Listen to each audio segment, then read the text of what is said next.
जो ईश्वर हैं वो हर धर्म में ईश्वर ही हैं, है ना। ऐसा तो है नहीं कि किसी और धर्म में वो हमारे क्लास में पढ़ने वाला हमारा सहपाठी हो गया, नहीं है ना। मैंने क्यों बोला है, आज कहानी में कुछ अलग मिलेगा आपको सुनने को। सबसे पहले तो नमस्कार, हर हर महादेव, जय भोलेनाथ। आपका स्वागत है आपके खुद के यूट्यूब चैनल पर जिसका नाम है चाचा के फैक्ट्स। मेरा नाम नितिन है। मैं यहाँ से वो कहानियाँ सुनाता हूँ जो आप मुझे भेजते हो, आपके अपने अनुभव बाकी सभी के साथ साझा करता हूँ। कभी फैक्ट्स भी बताता हूँ, कभी ईश्वर से जुड़े चमत्कार, कभी रोचक पुरानी कथाएं और कभी तीसरी शक्ति के वो प्रकोप जो लोगों ने अपनी रियल लाइफ में एक्सपीरियंस करे हैं।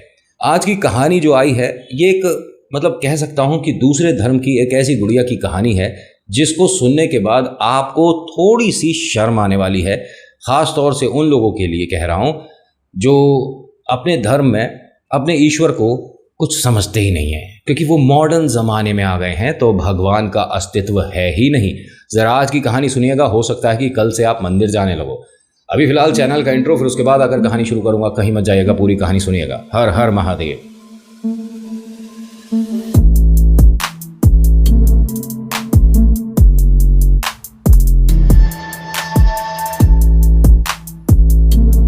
कहानी शुरू करने से पहले एक रिक्वेस्ट है कि अगर पसंद आती है तो please hit the like button. कुछ कहना चाहते हैं तो कमेंट में लिखिएगा आपका नाम, आपकी जगह, कहाँ से ये वीडियो देख रहे हो। और कमेंट से मुझे याद आया कि प्लीज़ कोई भी धर्म का कोई भी व्यक्ति इस बात को ना अपने ऊपर ले कि नहीं तूने हमारे धर्म के बारे में, किसी के धर्म के बारे में कभी भी बात नहीं करता, ठीक है। पॉजिटिव नेगेटिव तो मतलब ही नहीं है। मुझे कोई मतलब नहीं कि आप कोई से भी धर्म के हो, कि मैं बस ये चाहता हूँ कि आप जिस भी धर्म में हैं अपने ईश्वर पर भरोसा करना शुरू कर दो। हर सिचुएशन से, हर परिस्थिति से आपको वो बाहर ला सकते हैं और आपकी ज़िंदगी बदल जाती है। कहानी शगुफ्ता और अंजू की है। ये एक ऐसी सहेलियाँ हैं जो कि बचपन से एक दूसरे को बहुत ज़्यादा पसंद करती है। दोनों की फैमिली एक दूसरे को सपोर्ट करती है। एक हिंदू है, एक मुस्लिम है, ठीक है। यहाँ से मेरे ख्याल से बहुत सारी चीज़ें जो हमारे दिमाग पर एक परत जम गई है ना, उसे भी हटाने का काम करेगी। और इनकी कहानी को आए हुए 3 महीने हो गया। ऐसा मत सोचिएगा कि हिंदू मुस्लिम है तो मैंने जल्दी से सुना दिया, ऐसा कुछ भी नहीं है। सभी धर्म बराबर है। जैसे जो कहानी मेरे पास आती है, मेरा काम सुनाने का, सुना देता हूँ। शगुफ्ता और अंजू ये 7वीं कक्षा से एक साथ हैं।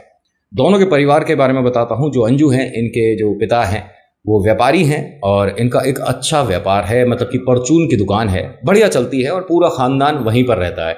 उनके चाचा जी, उनके ताया, उनके जो बड़े भैया हैं वो भी अब धीरे धीरे बैठने लग गए हैं कॉलेज के बाद। तो ये कह सकते हैं कि उनके पास खाने कमाने की व्यवस्था बहुत शानदार है। शगुफ्ता एक ऐसी जगह किराए के मकान में रहती है जहाँ पर कमरे कम हैं, लोग ज़्यादा हैं। ध्यान से सुनिएगा, ये 7 भाई और 2 बहनें हैं, ठीक है। सिर्फ 2 लोग पढ़ रहे हैं, एक तो शगुफ्ता और एक जो सबसे बड़ा भाई था, लेकिन उसने भी कॉलेज में पहले ईयर तक पढ़ाई करी, उसके बाद उसने छोड़ दी। वो मॉडलिंग की दुनिया में अपना हाथ आजमा रहा है, इसलिए घर छोड़कर जा चुका है। घर वालों से उसका कोई मतलब नहीं, माता पिता को कोई मतलब नहीं, और खैर वो अपनी ज़िंदगी बिता रहे हैं और उनका कहानी में बस इतना ही रोल है। बाकी जितने भी भाई हैं, जो भी बहनें हैं, इनमें से कोई नहीं पढ़ रहे। इनके पिता का ये कहना रहा कि मैं तुम्हें नहीं पढ़ा सकता, ठीक है, और हमारी व्यवस्था ऐसी नहीं है और पढ़ लिख कर करना ही क्या है, ये उनके शब्द रहे। लेकिन इसकी ज़िद और माँ ने ये कहा कि मैं अगर ये नहीं पढ़ी तो घर छोड़ दूंगी, ठीक है। आपने इससे बड़ी बिटिया को भी नहीं पढ़ने दिया, ठीक है, लेकिन अगर शगुफ्ता नहीं पढ़ी तो मैं घर छोड़ दूंगी। और नाराज़गी ऐसी रही कि काम कर गई और शगुफ्ता का एडमिशन हो गया। जब एडमिशन हुआ तो उसके 1.5, 2, 3 महीने बाद ही अंजू से इसकी मित्रता हुई और ये दोस्ती बढ़ती बढ़ती बढ़ती ऐसी हो गई कि दोनों बहनें हैं, एक दूसरे के लिए हमेशा हाजिर हैं, कोई परेशानी नहीं। वो उसके घर ईद सेलिब्रेट करने जाती है, वो उसके घर दिवाली सेलिब्रेट करने जाती है। यहाँ मन में कोई मैल नहीं है। जो शगुफ्ता है, इसका शुरू से एक शौक रहा, ये आर्टिस्ट है। मतलब इसकी 3 खूबियाँ आपको बताऊँ। पहला तो इसकी ड्राइंग बहुत बेहतरीन है, मतलब कि अगर आप सामने बैठे हैं तो ये 8वीं कक्षा का छात्र, इतना छोटा सा बालक आपको हूबहू मतलब कागज़ पर उतार सकता है, इतनी बेहतरीन। दूसरी इसमें क्वालिटी है कि रेसर बहुत ज़ोरदार है, मतलब धावक जो होते हैं ना, रेसर, वो इतनी स्पीड है कि इसको पूरी क्लास में कोई नहीं हरा सकता। और तीसरी सबसे बेहतरीन क्वालिटी, इसके गले में सरस्वती वास करती हैं। ये मुस्लिम लड़की के बारे में बोल रहा हूँ मैं, अगर आपको कन्फ्यूज़न है, नितिन मुस्लिम के गले में सरस्वती का वास कैसे हो सकता है, इस तरह के कमेंट करने वाले प्लीज़ वीडियो को डिसलाइक करो और निकल जाओ, क्योंकि यहाँ ये गुड़िया किसी धर्म के बाद में है, पहले अपनी क्वालिटी के लिए जानी जाएगी। अच्छा, जैसे मैंने आपको शगुफ्ता के घर के बारे में तो बताया ही है कि घर बहुत छोटा है, 2 कमरों का मकान है और उसमें 7 भाई और 2 बहनें और माता पिता। मतलब कि बहुत मुश्किल से रहा जा रहा है यहाँ पर। चलिए, घर की बात तो ऐसी हो गई, लेकिन इनकी जो गली है, जो घर तक पहुँचने की रोड है, वो भी इतनी ज़्यादा मतलब संकरी है कि अगर सामने से एक स्कूटर आ रहा है और एक आदमी पैदल आ रहा है तो दोनों में से किसी एक को वापस लौटना पड़ेगा। इतनी संकरी रोड है और जैसे तैसे करके यहाँ पर एडजस्टमेंट हो रही है। इनके पिता का व्यापार जो है मैं वो बताना भूल गया, इसलिए मैं कहीं भी कुछ भी भूल जाता हूँ तो शामिल कर लेता हूँ, क्योंकि परिवार अपना ही है। मेरी भूल चूक को माफ़ कर देते हैं कि नितिन यहाँ ये मिस्टेक हो गया था। जैसे कि मैंने एक कहानी में गलती से बोल दिया, अरे भैया माफ़ करिएगा, कि मैंने बोल दिया था कि मैं नॉन वेजिटेरियन हूँ। ना भैया, मैं तो अंडा प्याज वाला भी नहीं, सच्ची में मैं ये बनता हुआ नहीं देख सकता, मुझे वॉमिट हो जाती है, उल्टी हो जाती है। मतलब दिल बहुत कच्चा है इस मामले में, मैं अपने सामने देख भी नहीं सकता। और जितने भी, मैं गर्व से कहता हूँ इस बात को, कि जितने भी मेरे फ्रेंड हैं, चाहे हिंदू हैं मुस्लिम हैं, अगर हम कहीं लंच डिनर कर रहे हैं तो वो नॉनवेज ऑर्डर तक नहीं करते, क्योंकि उन्हें पता है कि ये सामने बैठा हुआ है और अगर हमने ऑर्डर किया तो ये उठकर चला जाएगा। तो ये मित्रता है, मतलब वो मान सम्मान मेरा करते हैं, मैं मान सम्मान उनका करता हूँ। आपसे मुझे कोई नाराज़गी नहीं है, आप नॉनवेज खाते हैं, खाइए, खाते खाते वीडियो देखिए, कोई परेशानी नहीं। मैं बस कह सकता हूँ कि बस वेजिटेरियन हो जाए तो बहुत बेहतर हो जाएगा। बाकी आपका स्वाद, आपकी इच्छा और सामने वाले की किस्मत जो आपके पेट में जाएगा। खैर, यहाँ आज शगुफ्ता का जन्मदिन है। घर पर ही एक छोटी सी दावत रखी है, खीर बनी है, स्वादिष्ट पकवान बने हैं। यहाँ क्लास से 5 बच्चे आए थे, जिसमें अंजू भी आई है अपनी मम्मी के साथ। बैठते हैं, बात होती है, और घर छोटा है लेकिन दिल बहुत बड़ा है। एक दूसरे का बहुत अच्छे से आदर सम्मान कर रहे हैं, कुछ अपनी वो बता रही हैं, कुछ वो अपने किस्से कहानियाँ बता रही हैं। तो ऐसे में किसी ने ये कहा कि भाई आज गुड़िया का जन्मदिन है, ठीक है, तो आज कुछ इसके मन का हो जाए, जो ये चाहेगी वो होगा। तो यहाँ अंजू ने शगुफ्ता के लिए कहा कि आज ये हम सभी को गाना सुनाएगी। इतना कहा और अंजू को धक्का सा दे दिया गया शगुफ्ता के पिता की तरफ से, और उन्होंने कुछ शब्द ऐसे बोले जो कि मुझे समझ नहीं आए, कि उन्होंने जो मुझे लिख कर भेजा। बस ये मानिए कि कुछ अच्छा नहीं बोला और अंजू को धक्का देकर बैठा दिया कि ये फालतू की चीज़ें हमारे यहाँ नहीं होती।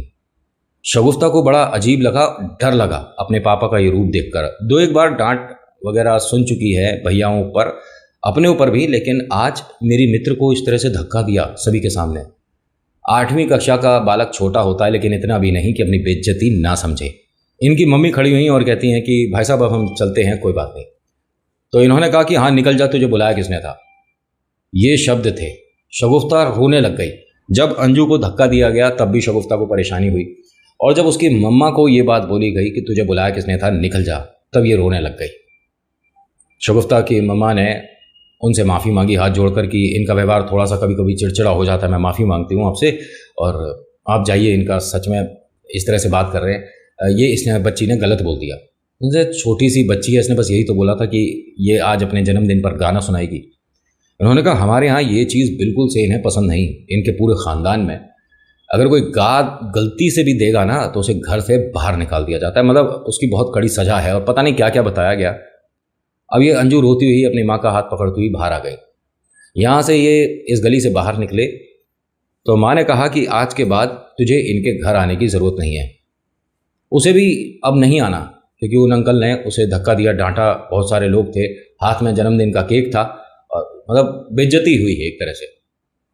ठीक है, मैं कभी नहीं आऊँगी। और इसने ये और कहा कि मैं आज के बाद शगुफ्ता से बात भी नहीं करूँगी। माँ ने समझाया कि ये गलत है। अगर पेरेंट्स लोग आपस में मनमुटाव रखते हैं तो क्या बच्चों को भी अपनी मित्रता छोड़ देनी चाहिए? इसमें क्या परेशानी है? वो तो तेरे लिए खड़ी थी ना, उसी ने कहा था ना, मतलब कि तू उसके जन्मदिन पर आ, तू अपने से तो नहीं गई थी, वो तुझे कितना प्यार करती है। दोस्तों में ये सब चलता है, और मुझे कोई परेशानी नहीं जब मुझे इस तरह से बोला तो तू भी परेशान होती है। और ये दोनों घर बस अपना समूह लेकर आ गए। होता क्या है कि अगले दिन स्कूल में ये दोनों एक दूसरे से करीब 15 मिनट तक नाराज़ रहे थे। उसके बाद दोबारा दोस्ती हो गई थी, और दोस्ती वैसे ही जैसे पहले चल रही थी। भूल गए, बेइज्जती हुई है, धक्का दिया गया है, डांट पड़ी है, सब भूल गए। दोनों वापस से एक दूसरे की दोस्त बन गई। और यहाँ एक बहुत अच्छी बात बताऊँ, मतलब यहाँ पर कोई बड़ा या कोई छोटा नहीं है, ठीक है, लेकिन शगुफ्ता 7वीं पूरी में, मतलब और 8वीं क्लास में अपने घर से खाना नहीं लाई थी, क्योंकि इसे ना जाने क्यों कैसे अंजू के हाथ का वो जो लंच बॉक्स होता था वो स्वादिष्ट लगता था। तो उन्होंने कहा कि ठीक है, मैं आपसे 2 लंच बॉक्स पैक कर दूंगी, मेरी 2 गुड़िया सही। और उनकी मम्मा और अंजू की मम्मा, शगुफ्ता की मम्मा और अंजू की मम्मा बहुत अच्छी दोस्त बन चुकी हैं। बस ये है कि उनके पापा और इनके पापा का कभी आमना सामना हुआ नहीं, बातचीत नहीं हुई। वो एक अलग ही चीज़ को फॉलो करते हैं, न जाने क्यों कैसे। और इनके जो पिता हैं वो व्यापारी हैं, और वो इस चीज़ में मतलब हिंदू मुस्लिम या बाकी चीज़ें जो चल रही हैं मार्केट में फ़िलहाल, उस वक्त उतनी नहीं थी, लेकिन अब तो कुछ ज़्यादा ही है, वो उस तरफ थे ही नहीं। मतलब उन्हें मतलब ही नहीं। भाई व्यापारी आदमी अगर वो यहाँ पर धर्म वगैरह देखने लग जाएगा तो भैया व्यापार कैसे करेगा? अगर कोई मुस्लिम आएगा कुछ सामान लेने तो मना थोड़ी ना कर देगा, क्योंकि भैया जो व्यापारी है वो धर्म देखकर व्यापार नहीं कर सकता और होता भी नहीं है। अब इत्तेफाकन देखिए, अगले महीने अंजू का जन्मदिन था। अंजू ने अपने जन्मदिन पर, हर बार पिता पूछते थे कि भाई इस बार जन्मदिन पे क्या चाहिए, तो उसने बताया कुछ एक अलग सी अरेंजमेंट कराने को घर पर। इनका घर ठीक ठाक है, आपके हमारे जैसा नॉर्मल है, 3 मंजिल है, लेकिन घर मतलब लंबाई चौड़ाई में काफ़ी था, 300 साढ़े 300 गज के ऊपर है, तो छत बहुत बड़ी थी, सारा प्रोग्राम छत पर होना था। इनके पिता ने जैसा उनकी गुड़िया ने कहा अरेंजमेंट कराया, एक छोटा सा स्टेज बनवाया, उस पर एक टेबल थी, उस पर केक वगैरह अच्छे से, मतलब प्रॉपर एक अच्छा छोटा सा प्यारा सा गेट टुगेदर के लिए अरेंजमेंट हो गया था। यहाँ शगुफ्ता और उसकी मम्मी को भी बुलाया गया था।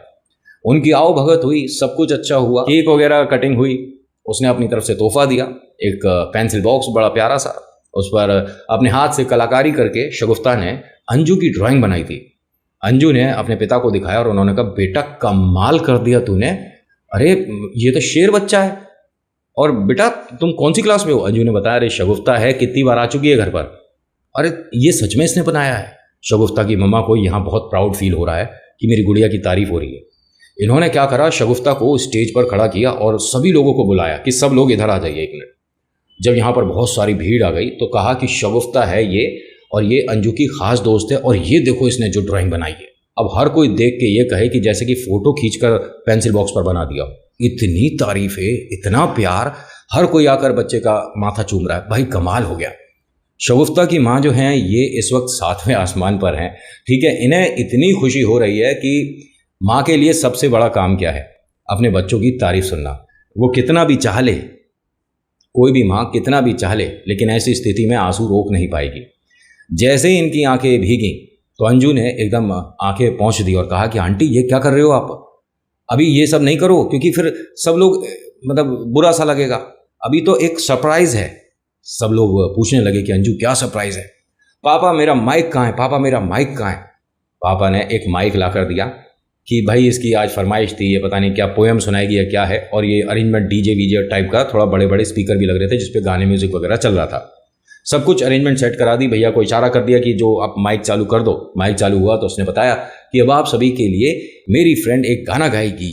शगुफ्ता की जो ममा है, जो अभी तक मुस्कुरा भी रही थी और आंखों में आंसू भी थे, ये घबरा गई कि ये गलत हो रहा है, क्योंकि इसी वजह से अंजू को धक्का देकर और अंजू की मम्मा को उल्टा सीधा बोलकर मेरे घर से निकाला गया था। यहां सभी ने तालियों से स्वागत कर दिया। इसे समझ नहीं आया कि ये कैसे लोग हैं। अगर ये गाना गाने आ रही है तो कोई भी बीच में ऐसा नहीं आ रहा कि ये गलत है, बदतमीजी है, ये पाप है। जब इसने अपनी मम्मा को देखा, शगुफ्ता ने अपनी मम्मा को देखा, तो उन्होंने इशारा करा कि बेटा तेरी दोस्त का, खास दोस्त का जन्मदिन है, वो कह रही है तो गा दे। जब इसने गाना शुरू करा तो आप यकीन नहीं करोगे, लता जी जो हैं उनके 12-15 गाने लगातार, मतलब हर बार आदमी की बेटा बस ये वाला और सुना दे, बेटा बस ये और सुना दे, बेटा बस ये की, तो मतलब वो रुक ही नहीं रही थी। और ऐसे कंठस्थ हैं उसे गाने कि बस क्या बताऊं। और मैंने बताया ना कि शगुफ्ता के गले में माँ सरस्वती का वास। ऐसा लग ही नहीं रहा कि कोई 8वीं कक्षा का बालक गा रहा है। एक प्योर, मैच्योर, एक सूदिंग, एक बेहतरीन आवाज़ उसकी। यहाँ एक इंसान भीड़ में से ऐसा निकल कर आया जिसने अपना कार्ड शगुफ्ता को दिया। गाना ख़त्म हो चुका था। उसके बाद सभी लोगों ने इसका बहुत मान सम्मान किया, इसे बहुत सारी तालियां मिली। कार्ड देकर कहते हैं कि बेटा ये अपने पापा को देना और कहना कि मुझसे बात करें। इनकी मम्मा ने पूछा कि ये किस वजह से आप कार्ड दे रहे हो, क्या बात करें? अच्छा, इनके पिता का क्या काम है? उन्होंने बताया कि सब्ज़ी फल का उनका एक छोटा सा रेडी है, वो लगाते हैं। उन्होंने कहा कोई बात नहीं, एक बार मुझसे मिलें या फ़ोन पर बात करें, आपके लिए एक बहुत अच्छा मौका मिल सकता है। मैं आपको पहचान ही नहीं भाई साहब, कैसा मौका हमें बताइए ना। अब वो कैसे बताएं कि इनके पिता को अगर पता चल गया कि इसने गाना गाया है तो घर से निकलना बंद हो जाएगा इसका। उन्होंने कहा देखिए हमारा ना एक छोटा सा मतलब जागरण कमेटी है, हम माँ भगवती का जागरण कराते हैं, माँ भवानी का जब भी जागरण होता है तो हमारी टीम जाती है। जो हमारे पास एक सबसे बड़ी कमी थी वो ये गुड़िया पूरी करेगी। हमारे पास कोई भी महिला गायक नहीं है। अरे आप कैसी बात कर रहे हो, सभी के सामने ये नहीं। अरे आप, उन्होंने कार्ड फाड़ा और वहीं छोड़ दिया कि ये दोबारा मत करिएगा। अब ये यहाँ से अपनी गुड़िया का हाथ पकड़ कर जाने लगी। शगुफ्ता को समझ ही नहीं आया कि भाई उसे पता नहीं था ये कि माँ भगवती का जागरण है, उसे तो मैया रानी भी नहीं पता कि कौन है। उस आदमी ने कहा कि अंजू बिटिया क्या मैं इसके पापा से मिलूं? उन्होंने कहा नहीं बिल्कुल नहीं, ये तो बस यहाँ पर मेरा जन्मदिन था और मेरी एक कोशिश थी कि ये सभी के सामने एक बार गाना चाहती थी। स्कूल में भी ये चाहती है लेकिन मना कर दिया जाता है। पापा ने साफ कह रखा था कि जिस दिन गाया उस दिन स्कूल से निकाल कर घर बैठा दूंगा, और इसके साथ ऐसा हो गया। इसके पिता को किसी ने, यहीं जो लोग आए हुए थे इनमें से किसी ने जाकर बता दिया। वहाँ पर तो उसका प्रोग्राम चल रहा था। आज शगुफ्ता जो उस जन्मदिन से खाकर आई थी बस वो मिला। रात में पापा ने खाना ही नहीं दिया। सारे भाइयों ने डांटा, हिंदू के घर जाकर गाना गा रही है और पता नहीं क्या क्या। इसे समझ ही नहीं आया कि हिंदू का घर था वो, हो सकता है कि वहाँ कुछ अलग प्रजाति के लोग रहते हो। शगुफ्ता की माँ इसके लिए बहुत कुछ करना चाहती है लेकिन लाचार है। इसके घर में इसे सपोर्ट करने वाला कोई नहीं। अगले दिन ये स्कूल नहीं आई, उसके अगले दिन नहीं आई, उसके अगले दिन नहीं आई। तकरीबन 1 महीना बीत गया तो पता चला शगुफ्ता का नाम कटा दिया गया। अंजू को ये बात बहुत बुरी लगी। पता चला कि कोई दूसरा स्कूल है उसमें उसका एडमिशन हो गया है। अब यहाँ होता क्या है कि क्योंकि स्कूल अलग हो गया तो स्कूल में तो मिलना हो नहीं पाता था, लेकिन दोस्तों को, बहनों को, आपस के प्यार को कोई कितनी देर दूर रखेगा। ये दोनों अंजू के घर पर मिल लिया करते थे। अंजू की मम्मा बहुत सारा इसको लाड़ प्यार करती थी क्योंकि पहले तो अक्सर आ जाया करती थी। स्कूल शुरू होने से पहले दोनों घर से ही जाते थे, लेकिन उन्हें कहीं ना कहीं लग रहा था कि इसके पास बहुत टैलेंट है जो कि बेकार होता जा रहा है। उससे कहते थे कि तू रियाज किया कर, मतलब जब भी तुझे मौका मिले, पापा घर पर नहीं हो तो बैठे बैठे गाया कर। तो उसने वो चीज़ शुरू करी। ठीक है, अपने घर पर किया करती थी रियाज। और जो अंजू है ये थोड़ी चिंतित थी उसको लेकर कि ना जाने उसके साथ क्या होगा, मतलब बहुत ज़्यादा कंफ्यूज रहती। और अंजू का जो छोटा भैया है शगुफ्ता से इसने थोड़ी सी ड्राइंग सीखी थी, लेकिन हाँ मतलब कहने लायक नहीं है, वीडियो में बताने लायक नहीं है कि कुछ अच्छी थी, बिल्कुल अच्छी नहीं थी। भैया बुरा मत मानना, सच में जो तुमने ड्राइंग भेजी है और शगुफ्ता ने जो बनाकर भेजा था, ज़मीन आसमान का फ़र्क है मेरे भाई। तो ना कोशिश भी नहीं करनी चाहिए। कभी कभी हर किसी से कंपटीशन हर चीज़ में नहीं हो पाते। तुम्हारी बहुत ही बेकार पेंटिंग थी, बुरा मत मानना, कहीं डिसलाइक कर दो, बहुत बेकार। शगुफ्ता तुम्हारी बेहतरीन है ड्राइंग, फैंटास्टिक। और मेरा स्केच बनाकर भेजा इन्होंने मुझे, कमाल है। मतलब पहले तो मुझे लग रहा था कि हाँ मैंने फ़ोटो खींचकर उसे एडिट कर शायद पेंसिल वाला उस पर एक इफ़ेक्ट डाला है, लेकिन कमाल है, हुनर है आपके हाथों में। ये इनके घर से जाया करती थी। अब वक्त आ चुका था 10वीं कक्षा का, यानी बोर्ड एग्ज़ाम थे। दोनों बेहतरीन पढ़ाई कर रही थी। पढ़ाई करते करते एक बहुत बड़ा पहाड़ इनके परिवार पर टूट गया शगुफ्ता के। इनके पिता की तबीयत बिगड़ गई और वो भी इतनी ख़तरनाक स्थिति हो गई कि वो घर पे चारपाई पे आ गए। उनके पैरों ने जवाब दे दिया था और जो मतलब काम खर्चा बताया उसमें काफ़ी रिश्तेदार ऐसे हैं जिन्होंने मुंह मोड़ लिया। कोई इनकी मदद के लिए आगे नहीं आ रहा। अंजू के पिता ने और हाँ जो शगुफ्ता के चाचा रहे उन दोनों ने कोशिशें करी 3 महीने तक, लेकिन आदमी कब किसके लिए कितना कर सकता है। कहीं ना कहीं जाकर फिर सोच विचार करना पड़ जाता है कि भैया घर परिवार हमारा भी है, हमें अपना भी देखना है, हम सामने वाले का कब तक करेंगे और कितना करेंगे। यहाँ धीरे धीरे शगुफ्ता और उनके पूरे परिवार की आस टूट रही थी। शगुफ्ता के मम्मा ने अपने सबसे बड़े बेटे को संदेशा पहुँचाया, फ़ोन करा, लेकिन उसने मना कर दिया। मॉडलिंग को गए, मतलब उसे बॉम्बे में गए, ज़माने बीत गए थे, लेकिन उसे काम एक दिन नहीं मिला। ना जाने वो वहाँ क्या कर रहा था। मैं उस कहानी मतलब इसमें उसे शामिल भी नहीं कर रहा हूँ, जैसा उन्होंने शगुफ्ता ने और उनकी मम्मा ने कहा है। जो बाकी भाई उनमें से 3 भाई 2-2 3-3 दिन घर ही नहीं आते थे, वो अपने दोस्तों के बैठे रहते थे। एक भाई ऐसा था जो कोशिश कर रहा था अपने पिता के व्यापार को, इस सब्जी के, इस फल के, इस नींबू के ठेले को कोशिश करके मतलब एक जैसे वो कर रहे थे ऐसे मैं करके घर में 2 पैसे ला पाऊँ। लेकिन बालक और पिता में बहुत फ़र्क होता है। पिता एक्सपीरियंस है, उन्हें पता है कौन सी चीज़ किस भाव आएगी, कैसे बिकेगी, कैसे लोगों को मतलब आप अपनी बातों में इम्प्रेस करके सामान बेच सकते हैं, ये एक हुनर होता है। लेकिन जो पिता हैं ये इसे सिखा ही नहीं पाए और वो अब लाचार है। घर में स्थिति अब धीरे धीरे बेकार होती जा रही थी और इतनी समस्याएं आ रही थीं कि इन्हें शर्म के साथ अंजू के घर आना पड़ा, शगुफ्ता और उनकी मम्मा को, घर के लिए कुछ आटा सब्जी और चीज़ों के लिए। उन्होंने कहा कि आप निश्चिंत रहो, जब तक आप कहोगे तब तक आपके घर लंच डिनर हम बनाकर भेजेंगे। इनकी आंखों में आंसू हैं कि उन्होंने आपको घर से निकाला था। कह रहे कि कोई बात नहीं, ये इंसान का कभी कभी नेचर ऐसा हो जाता है और वो ठीक हो जाएंगे। और हाँ, ऐसी स्थिति है उनकी, अगर सही से दवा दुआ मिले तो वो ठीक हो सकते हैं, लेकिन दवा के लिए पैसे चाहिए, इनके पास नहीं है, वो थोड़ी कीमती है। और अंजू के पिता ने कोशिश करी 3 महीने तक, लेकिन वो फिर अब पीछे हट गए। ऐसी ही कोशिश शगुफ्ता के चाचा ने भी करी, लेकिन वो भी 3-4 महीने के बाद पीछे हट गए कि नहीं, बस अब अपना देखें कि इसका ही इलाज कराते रहें। आज शगुफ्ता अपने पिता के लिए बहुत कुछ करना चाहती है, लेकिन पढ़ना भी चाहती है।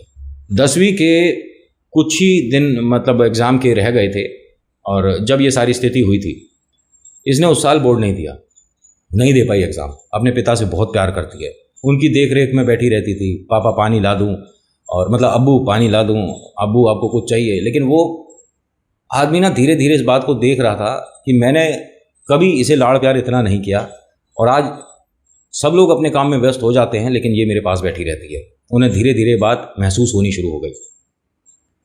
जब इन्होंने उनसे खाने की फरमाइश करी और उन्होंने भेजना शुरू करा, उनके पिता को ये बात कहीं ना कहीं से पता चल गई। उन्होंने 1 दिन 2 दिन खाना ही नहीं खाया हिंदू के घर का, या कुछ ऐसा जो भी उन्होंने बोला। लेकिन शगुफ्ता ने अपने सिर पर हाथ रखवा दिया अब्बू का, और कहती हैं कि आप ये मत सोचो कि ये उसके घर का है या किसके घर का है, ये मेरी बहन के घर का खाना है, आप बिल्कुल परेशान मत हो। और अगर आपने नहीं खाया आज, तो घर में कोई भी खाना नहीं खाएगा। और इसने भी अपनी प्लेट साइड सरका दी। उनकी आंखों में आंसू थे। इसने अपने हाथ से निवाला बनाकर अपने अब्बू को खाना खिलाया, उन्होंने खाना खाया। जब शगुफ्ता के पिता ने खाना खाया तो कहते हैं दोनों हाथ जोड़कर कि अपनी दोस्त को, अपनी बहन को मेरी तरफ से धन्यवाद बोलियो, कोई नाराज़गी नहीं, तेरी वो दोस्त घर आ सकती है, तू भी उसके जा सकती है। तो क्या मैं अब्बू अभी जाकर उसे बता दूँ धन्यवाद कहा है आपने? इनकी जो वाइफ हैं, मतलब इनकी अम्मी जो हैं, वो भी साथ बैठी थी। तो कहते हैं कि अम्मी को साथ ले जा। यहाँ शगुफ्ता और उनकी जो मम्मा है जब अंजू के घर तक पहुँच रहे थे तो देखते हैं कि सामने बहुत सारी भीड़ लग रही है और अंजू के पिता भी खड़े हैं, वहाँ साइड में अंजू भी खड़ी है। और वो कुछ मतलब दूर से जब देख रहे थे तो इस तरह से मना करती जा रही थी। जब पहुँचे तो अरे ये आ गए, बिटिया आ गई, शगुफ्ता नाम है ना बेटा तुम्हारा? उसने कहा हाँ जी मेरा नाम शगुफ्ता है। अब तो भाई साहब देखिए आप मना नहीं कर सकते, देखिए माँ भवानी का भी आशीर्वाद है, उनके ही विश्वास से हम आए थे। कह रहे बेटा मना मत करना। इसे पता ही नहीं कि क्या बात हो रही है। अंजू ने पूछा शगुफ्ता तू यहाँ क्यों आई है अभी? उसने कहा अरे मैं तो तेरा और आंटी जी का धन्यवाद करने आई थी। मेरा धन्यवाद? अच्छा तू घर जा अभी। मैं घर? ऐसे क्यों बात कर रही है? तो शगुफ्ता की मम्मा ने अंजू की मम्मा से इशारे से पूछा कि क्या बात हो गई बहन जी? उन्होंने कहा अभी आप जाओ, बाद में। नहीं नहीं बहन जी आप कहीं नहीं जाएंगी। शगुफ्ता बेटा रुक जा 1 मिनट हैं। अब अंजू के पिता ने कहा कि अरे आपको पता नहीं है क्या, उनके पिता ने बच्ची को स्कूल से निकाल दिया था, आप फिर भी अंदर बैठ के बात करते हैं ना भाई साहब प्लीज़। अब यहाँ भाई साहब जब सभी लोग बैठ गए तो शगुफ्ता ने ध्यान से देखा, उनकी मम्मा ने ध्यान से देखा, ये तो वही भाई साहब है जिन्होंने कार्ड दिया था, वही जागरण वाले, याद है ना, जो जन्मदिन पर मिले थे।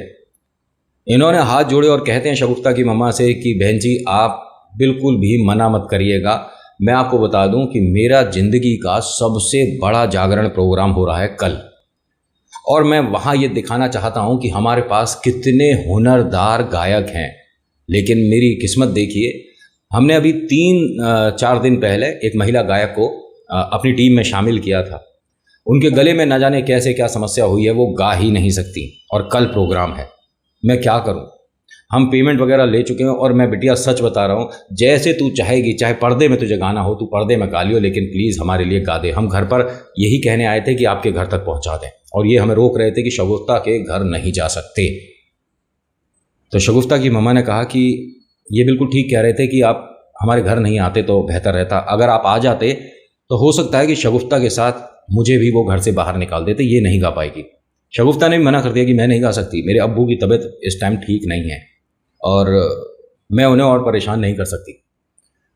इन भाई साहब ने कहा कि उनकी तबीयत को क्या हुआ, बताया गया तो उन्होंने कहा आप निश्चिंत रहिए, मेरा छोटा भाई एक बड़े हॉस्पिटल का डॉक्टर है वो, और वो उसी चीज़ का मतलब उसी समस्याओं को देखता है। मैं उससे बोल दूंगा आपका 1 रुपया नहीं खर्चा होगा, लेकिन मेरी इज्जत रख लीजिए। माँ भवानी की कसम है, आपको माँ भवानी का आशीर्वाद मिलेगा प्लीज़। अब यहाँ इसके पिता को ठीक करने वाला कोई आदमी, कोई डॉक्टर मिल रहा है। बात पैसों की नहीं है कि मुफ्त है या क्या है, वो हटा दो, लेकिन इसके अब्बू ठीक हो सकते हैं। इसने अपनी मम्मा को देखा और कहा अब्बू ठीक हो जाएंगे। इन्होंने रोते रोते कहा कि हाँ वो ठीक हो जाएंगे, लेकिन तू गा सकती है? इसने बताया कि हाँ गा सकती हूँ। इन दोनों ने मतलब शगुफ्ता के पापा को बताया ही नहीं और इसने जागरण कमेटी के साथ वो प्रोग्राम किया। जो इनके कमेटी के बाकी लोग हैं जो मुझे सुन रहे हैं, माफ़ी चाहूँगा, आप थोड़े से शगुफ्ता से कम ही सुरीले रहे, लेकिन इसने जब भेंटें शुरू करी तो लोगों के रोंगटे खड़े हो गए थे। जब इसने मतलब माँ भवानी के, देखिए भेंटें कमाल होती हैं, जो लोग गाते हैं, जो गायक हैं ये, लेकिन जब जागरण में एक कहानी के साथ भेंट चल रही हो ना तो जगह छोड़ने का मन ही नहीं करता। यहाँ पर तकरीबन 1000 लोग आए होंगे जागरण में, ये भव्य जागरण था। ये 1000 में 3000 लोग कैसे हो गए किसी को नहीं पता, और शगुफ्ता को रुकने ना दें लोग। मतलब बिटिया के इतनी वाहवाही, और जब मतलब कहते हैं थाली में रखा जाता है, जैसे कुछ लोग भेंट भी देते हैं, तो वो भेंट इतनी थी कि इसके पिता की 1 साल की कमाई सिर्फ शगुफ्ता के लिए। बाकी सबको भी जो मिल रहा था ठीक है, लेकिन इतनी छोटी सी प्यारी सी गुड़िया इतने बड़े बड़े लोगों के बीच में, इतने बड़े बड़े गायकों के बीच में अपने सुर को जब दिखा रही है तो क्या तालियां बज रही हैं। इसकी ममा भी आई थी, और ये भगवती जागरण है, ठीक है। अब जागरण में अगर कोई हिंदू के साथ मुस्लिम बैठा है तो क्या मैया रानी उस पर कृपा नहीं करेंगी? और वहां ऐसी कृपा शुरू हुई कि उसके बाद से आज तक मैया रानी ने इस पर से अपना हाथ ही नहीं हटाया। इनके पिता का इलाज हुआ, वो ठीक हुए, इनका घर बदला, लेकिन इस सभी के दौरान पिता को पहले दिन ही पता चल गया था कि सब कुछ शगुफ्ता ने किया है। और ये शगुफ्ता को अपनी बिटिया मानते ही नहीं है। कहते हैं कि मेरे घर का सबसे बड़ा बेटा शगुफ्ता है, बाकी सब लोग बाद में।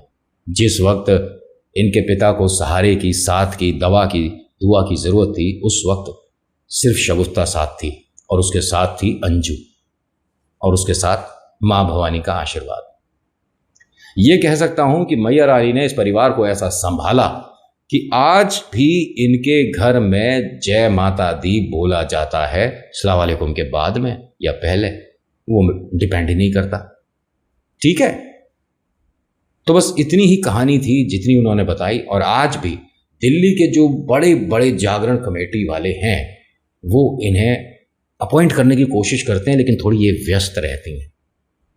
अगले साल इनका निकाह है और हमें जैसा आपने बुलाया हम बिल्कुल आएंगे, लेकिन हमारी एक छोटी सी फरमाइश है कि आपको अपने निकाह में भी या उससे पहले बाद में जब भी आपको एक अपना जो सुरीला सैंपल हमने सुना था वो ज़रूर सुनाइएगा। तो आज की कहानी में इतना ही। आज की कहानी आपको कैसी लगी प्लीज़ बताइएगा ज़रूर। अच्छी लगी तो लाइक करिए, शेयर करिए, कमेंट में लिखिएगा जय माँ भवानी, आपका नाम आपकी जगह। So thank you so much for watching. मेरा नाम नितिन है, मुलाकात करूंगा आपसे एक अगली वीडियो में। हर हर महादेव, जय भोलेनाथ, धन्यवाद। ईश्वर हर धर्म में एक जैसे ही हैं।